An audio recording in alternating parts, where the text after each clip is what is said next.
All right, everybody, welcome to the 42North 78West show, episode 3. I thank everyone for coming today. I have, of course, my co-hosts, Alex Clouden and Kevin Leville. What's up? How you guys doing? It was hot today. It was. It was really hot. It's a beautiful, Oh my beautiful God. weather. This whole weekend, really. It was awesome. Yeah, I mean, it was hot yesterday for the game, but today, weather was amazing. I mean, I raked some leaves, but that's as far as I got. But then the rest of the day, it got worse. But the thing with Buffalo is, it was 70 degrees today, but next week it could very well be snowing. So That is we got to true. be on the lookout Yeah. for that. That's what happened with the November storm. Next, 7 feet's gonna be outside. But of course, we can of course celebrate a Victory Monday, which is a good thing. Yes, sir. But of course, everyone has to be blaming Russell Wilson. Yes, because Russell Wilson can prevent 44 points from being scored on his defense. Yeah, I know, and that's all they want. All everyone wants to say, Russell Wilson didn't do enough. He didn't. But of course, they show you the stats. The Seahawks have been giving up the most points in the NFL, so they have been playing shootouts every single week. That's what they're gonna say. Just can't, like I saw a lot earlier. Cam Newton threw 397 yards against them. When have you seen? Yeah, what you say, bro? Yeah, like with that kind of pressure every game, I mean, Russell Wilson's bound to just have those games where he turns the ball over because he is forced to do so much every game. Right. That's But another good thing we can of course say good. We haven't been 7-2 since 1994. We weren't even born yet, so Yep. I think this is hey, something exciting coming. Here we go. Yep. And been waiting our whole lives for a team like this. Really. I mean, last year was just kind of a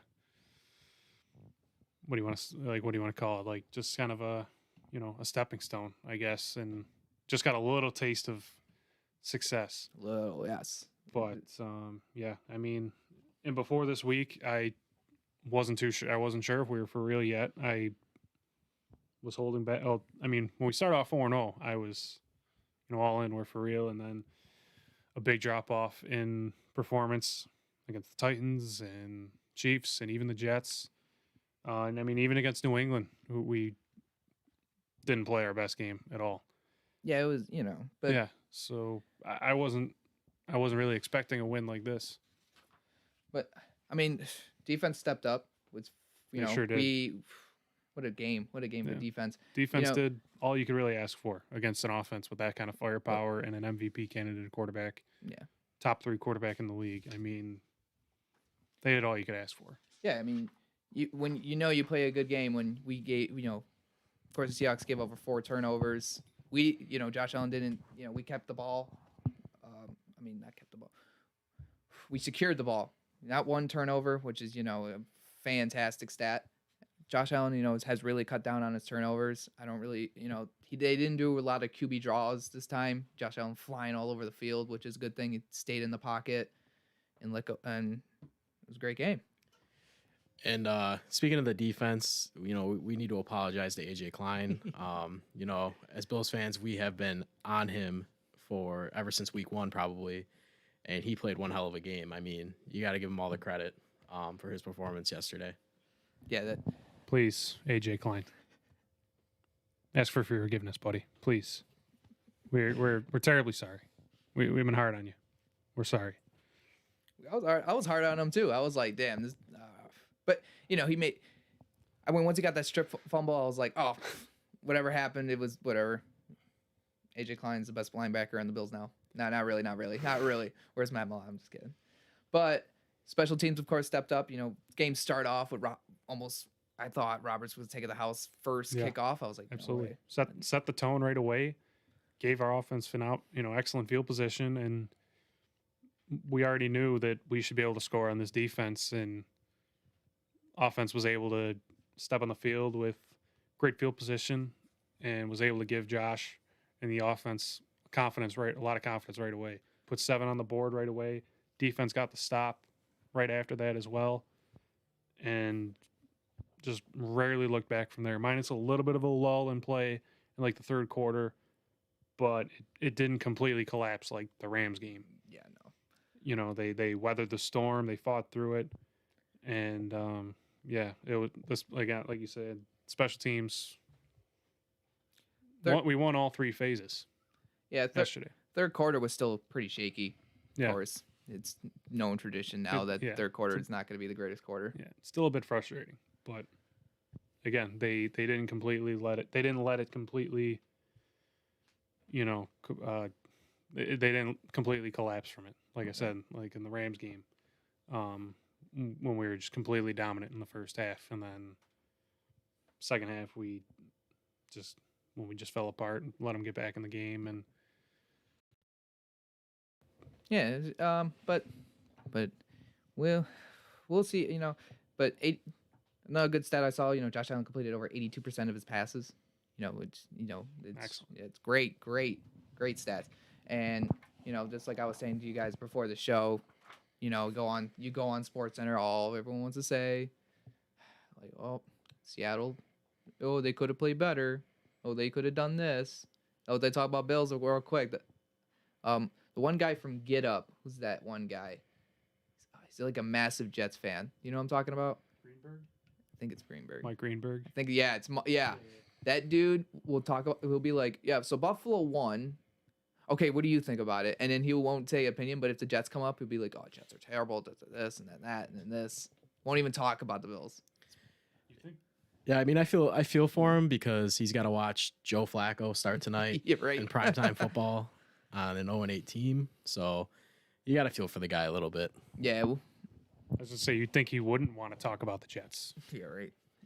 He hates Adam Gase. I get why he wouldn't want to talk about a division rival like the Bills, Yeah, right. who are killing it. But yeah, I don't know why you'd want to talk about the Jets.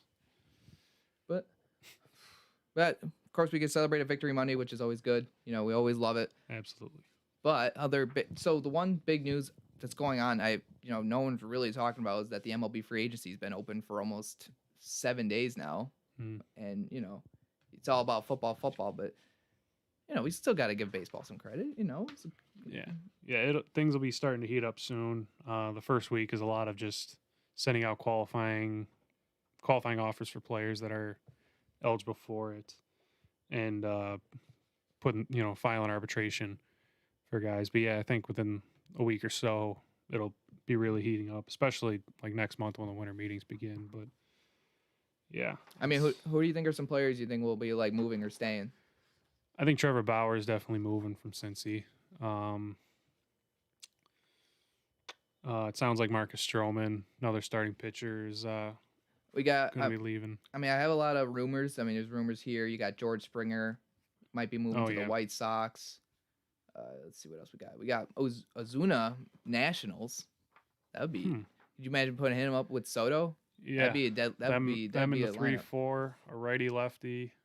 That could be dangerous. And of course, your man DJ LeMahieu could be going to the. This one says going to the Blue Jays. Would Kevin? What team did you say that he might be going to? The New York Post mentioned that he could go to either the Mets or the Red Sox, which would be awful for us Yankees fans here. But I mean, I could see the Mets. The Mets are probably going to be spending some money, new ownership. They're going to be bringing in a new GM, so I could see them making a few splashes to try to win the fans back over. Right. The Red Sox, we'll see, because they're kind of in a transition where they don't want to go above the luxury tax, so they may be relying more on their farm system. But they still have JD Martinez's contract that they're still paying. They might still be paying Pablo Sandoval. I'm not sure, but I think he still might be on the books. Right. I mean, another big name also is Marcus Strowman. I mean, they say he's going to the Angels, which would be Angels.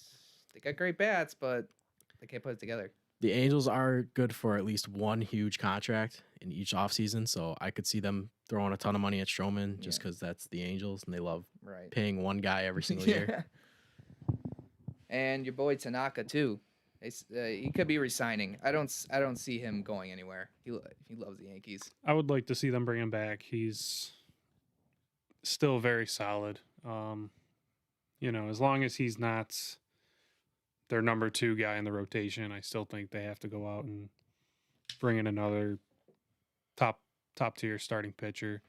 I could see them bringing back James Paxton, who missed most of the season. They would have to bring him back for cheap. I'm not giving a bit. It should be just a 1 year prove it deal. Like, you're healthy again now. Go out there, prove what you're worth. But yeah, they. I think I would love to see Tanaka back. I would hate to see him in another uniform. He's been a good Yankee. I would love to see him be able to win a ring with the Yankees. Yeah, no, just 2 re-signing things. That everyone's projecting. Justin Turner and Jock Peterson to be re-signed by the Dodgers. Another big names. There's Nelson Cruz is out there. Oh, was there one more? I saw one more. Nelson Cruz. That's one. Nelson Cruz. Oh, well, no, and Bradley Jr., who played really good for the Red Sox. Remember that? He might be on the move too. But another thing what I would like to mention is, will you think Puig or Cespedes be signed anywhere? Because Puig was supposed to be picked up by the Braves, but then tested positive. That never went in. Cespedes, dipped halfway through the season. But do you think they get a job? I think so. Especially if they continue, if they do move forward with the universal DH, which it sounds like they're going to, which I'm all for. Then yeah, there's definitely going to be more players of their caliber finding jobs, because more teams are going to be looking for just a guy who could strictly just hit. They don't have to play him in the field at all. Whereas usually players like that would really only be limited to like 15 teams, which would be all the American League teams. But now they have more options. More teams are going to be in need of another bat in their lineup now. So I definitely think I could see it still.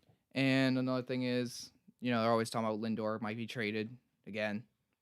They say he might be traded to the Dodgers, but you wouldn't like that one, would you? No, they have enough firepower. They got enough. I mean, yeah, they already they just made their huge splash last offseason with Mookie Betts. They don't have to make another one like that for another elite player. Right. I would love to see the Yankees kick the tires on Lindor. I'm not sure how far I'd be willing to go to trade for him. I mean, I don't know. It's because they don't have a loaded farm system right now, and that their top prospect in the system is completely untouchable. Jason Dominguez. He's a generational talent. So he's untouchable. They can't trade him in any deal. It's going to have to be a key position player in the deal, I think. Yeah. I mean, other than that, we can move on to our next thing. We got what's one team you think is one piece away from a high-powered offense? I think I know what your answer is going to be, Alex. Well, the Yankees for sure. Yeah, I know you. But they've been one piece away every offseason now. But yeah. MLB free. This is probably why now people like to talk about MLB free agency. It's baseball. We like it for FanDuel. We like our cheap bats guys who get on base. Moneyball. Yeah, we love our Moneyball. Get on base. Get on base. No bunts. Don't yes. steal. They're just giving you an out. If they bunt it, throw it to first. Don't be a hero. But other than that, we got tonight's game. We have the New England Patriots going against the New York Jets. It's gonna be definitely not a great game tonight. I don't No, but you know what? See it. You know what? A couple months ago, back in the summertime when we weren't sure if we were gonna have a football season, I would kill to have a game like this to be able to watch this year. I'll watch any bad game just to make sure that we have a football season. So you know what? I'm going to try to appreciate it. The fact that I am watching football, as bad as it will be, especially with no Sam Darnold tonight. But yeah, speaking of the game last night, just Bucks stomped all. I mean, the Saints stomped all over the Bucks. I mean, you were loving it last I was night. loving it. You gotta love it. Anytime Brady Gotta love it. takes a beating like that. And my boy Jameis got some snaps too. Just saying. Got some garbage time snaps. My boy. Who knows? I do have to comment about, so tonight's game is Cam Newton versus Joe Flacco. Now, if you told me that 5 years ago, I would be excited to watch this game, especially if you said that Joe Flacco has Frank Gore behind him to hand the ball off to. But in this universe, in this COVID world we're living in, this is going to be an ugly game. Is it? It's not going to be enjoyable. I mean, it is football, but it's not going to be very good football. You know, the Jets are on a mission to lose every single game this season. And I don't know if Darnold's actually hurt. I really think they might have just sat him out to be like, listen, we have a better chance to lose with Joe Flacco in. Because, you know, the way the Patriots have been playing lately, you know, I think the Jets were afraid that they might actually pull one out tonight. So you got to pull out all your stops here, get Joe Flacco in there, give Frank Gore his 3 yards per carry, and call it a night. Yeah, I see the Jets actually pulling this game off. I wouldn't be surprised. The Jets, you know. Hope you're right. Oh, well, you know, Adam Gase, give him one. I mean, Jamison Crowder's playing tonight. I mean, whenever he plays, he seems to get like 10 catches over 100 yards, but he's never really healthy, so we don't get to see that too much. Yeah, we don't see it. I mean, that's one of the questions one of the questions was, you think, will the Patriots play better tonight? I feel like you kind of have to. I mean, yeah, you're just, Yeah. even if you don't want to, you're playing the Jets. You're gonna play better. Like, even if you have your worst game, it's still probably gonna be better than your last game. Yeah, and I mean, the other one was, you know, are the Jets going to show up? I mean, who knows? Maybe it might be a good game. They will be there. They will be in attendance. They'll be there. That's the most they will show up that we know, at least. Maybe they don't though. Maybe they just not show up. Maybe who knows? They might be better off just staying in the locker room. You know, just rethinking things. You know, forfeit the rest of the season. And then they get to the draft, and then Trevor Lawrence is like, I don't want to play for you. Yeah, I didn't see that coming. If I wasn't a Bills fan, I'd feel terrible for the Jets, but I really don't feel as bad because that's just one less problem we got to deal with one less as Bills problem. fans. But if you're gonna watch the game tonight, I mean, if just because you like some football, or you got starting players, you want to see you want to see if you're gonna score some points tonight. That's what I would watch the game for. But other than that, basically, if you're starting the Patriots defense, you're gonna be watching. Right, That's probably about it. Yeah, right. Or you got who's the other one? Yeah, you got Crowder, Cam Newton, maybe Damian Harris. Yeah, that's probably only players you can think of. But other than that, we got, you know, any fantasy football moves you guys make? I mean, we got Nick Chubb's coming off IR, which is a good, you know, everyone who's got Nick Chubb, that's a good running back coming back. Well, I felt really good playing J.D. McKissick yesterday because he put up, I think, 16 or 17 points. Turns out Alex over here has Dalvin Cook, who dropped a 40 bomb on me. And then he's playing great. Yeah, I mean, it's like I'm watching the highlights and I'm like, oh, I think I'm playing him. So love that. And then Alex over here picks up Drew Lock, who I don't know where. I get he's playing the Falcons. You know, their pass defense is up there with the Seattle pass defense, but yeah. And then, you know, I was like, oh, maybe Tom Brady. Yeah, last night he had a 5-touchdown game a few weeks ago. Maybe he'll have another one tonight. Nope, I get 3 interceptions and only 200 passing yards, and a massacre of a defeat from Alex over here. Meanwhile, I beat Sebastian. Oh my God! And you gotta bring this up. Not one. Whoa! Actually, I think our second matchup is still going. I don't see it. Yeah, I think just look real quick. Just wants to load, but yeah.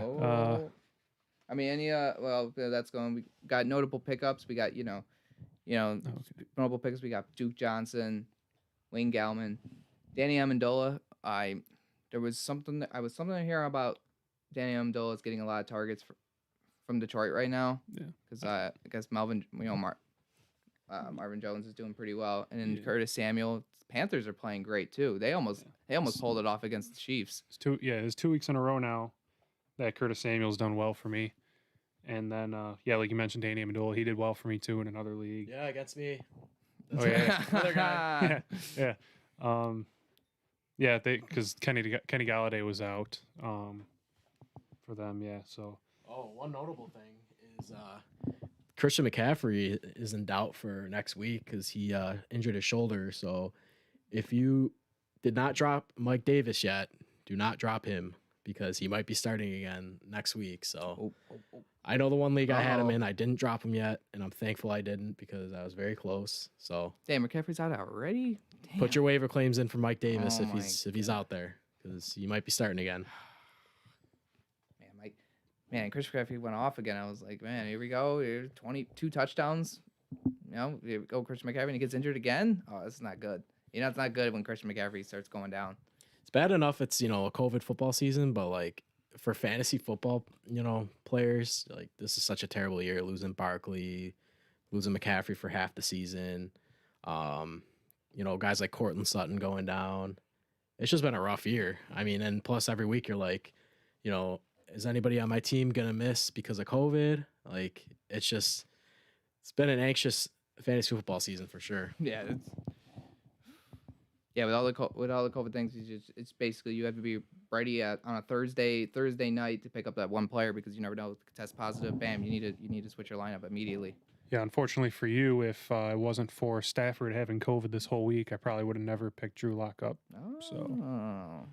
Well, funny you say that because you still beat me by like 60 points. I think I only put up 87. So you could have had Tom Brady, just like I did, and you probably still would have won by a decent amount.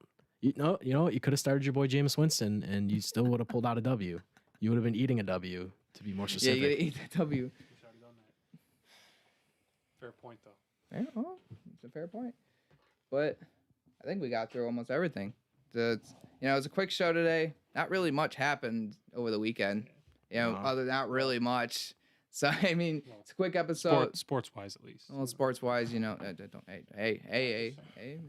But other than sports wise, really nothing else happened. Unfortunately, we didn't get a guest today because, no one really responded. So I got to make sure we'll get a guest next time. I think that's probably all the show we got today, but I thank everyone for coming today, and we'll see you Thursday. We're gonna have a new schedule, so now our shows are gonna be Monday and Thursday at 7:00 between 7:30. I will make sure I post